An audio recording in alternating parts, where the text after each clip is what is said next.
Hey there, this time, we're talking about candle magic. It has to be one of the easiest types of magic to perform. In fact, most people have at some point done candle magic and simply haven't been aware of it. Ever make a wish and then blow out the birthday candles? Yeah, that's candle magic. Now, the first thing about working magic that everyone has to know is intent. What you intend the spell to do. You can recite as many incantations as you want, but if you don't put intent behind it, nothing will happen. This brings us back to the birthday wish. A wish is the most basic and common form of unconscious magic out there, though it's perhaps not the most effective form. The act of wishing tells the universal energies that something is lacking from your life. That you want something, and it then produces more of that. Wanting. This is not what we're after. Rather than, for example, wishing for beauty, turn it into an affirmation by changing, I wish for, to, I am.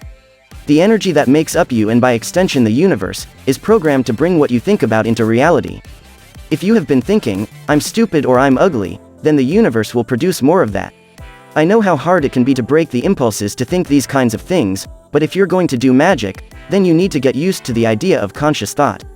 Of thinking and acting with intent. In this case, we're using candles, and before we go any further with that, I'd like to remind you to leave a like, subscribe, and leave a comment telling me you subscribed, and I'll heart your comment and write back. Every little thing you do will help this channel grow, so try using that intent, and hit the subscribe button to help make us a little bigger. Depending on the specific intent of the spell, you can use different colored candles to add strength to it. A yellow candle to aid communication, a purple candle to enhance spiritual awareness, etc. It can be difficult getting hold of differently colored candles on a tight budget, I know, but luckily, there's a workaround for this. It comes down to the spectrum of light. If you take plain old white light and pass it through a prism, it splits from white into the colors of the rainbow. Therefore, all colors exist within the color white. Do you have any plain white candles, maybe put away for when the power's out? They'll do. Once you have the intention of the spell firmly placed in your mind, pick up your candle. Imagine that intention flowing down your arms and into the candle, and keep going until you feel that the object is full and it's time to stop. At this point, your intent is in the candle and needs to be released so that it can take effect. This can be done a number of ways, but these are two of them. 1. Light the candle and let it burn for a while. A portion of the wax will actually evaporate, so you can imagine that as the candle disappears, the spell is activated. Alternatively, you can light the candle, close your eyes and focus for a little while longer. Once you are ready, blow the candle out and watch as the smoke disappears and releases your intent with it.